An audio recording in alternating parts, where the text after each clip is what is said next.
இன்றைக்கான தேவனுடைய வார்த்தை பலன் அளிக்கிறார்.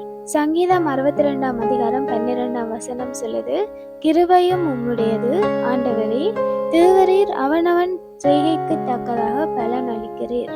நம்முடைய தேவன்தான் நியாயாதிபதியாக இருக்கிறார். உண்மையில் அவர் எங்கள் ஒவ்வொருத்தருடைய செய்கைக்கு தக்கதான பலனை கொடுக்கிறார். நாங்கள் ஏதாகிலும் தவறு செய்யும் பொழுது அதை கண்டித்து உணர்த்துகிறார். நாங்கள் செய்கிற நன்மை தீமை என்று 2 காரியத்துக்குரிய பலனையும் தேவன் எங்களுக்கு கொடுப்பார். நாங்கள் நன்மை செய்யும் பொழுது 2 மடங்காக எங்களுக்கு திருப்ப கொடுப்பார்.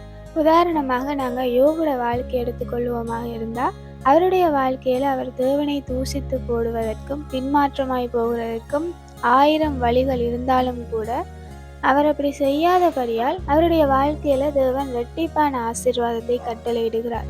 அதுபோலதான் நாங்கள் எங்களுடைய வாழ்க்கையில எதை செய்கிறோமோ அதற்குரிய பலனை கண்டிப்பாக நாங்கள் பெற்றுக்கொள்வோம். சில நேரங்களில் நாங்கள் இந்த பூமிக்குரிய வாழ்க்கையிலேயே அதற்குரிய பலனை பெற்றுக்கொள்வோம்.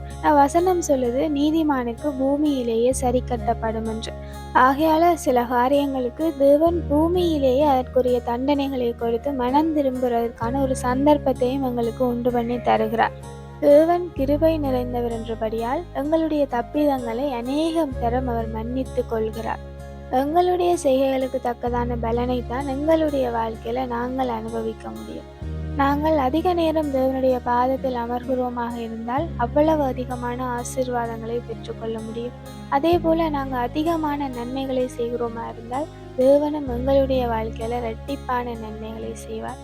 ஆகையால எங்களுடைய செய்கைக்கு தக்கதான பலன் தான் எங்களுக்கு கிடைக்கும்.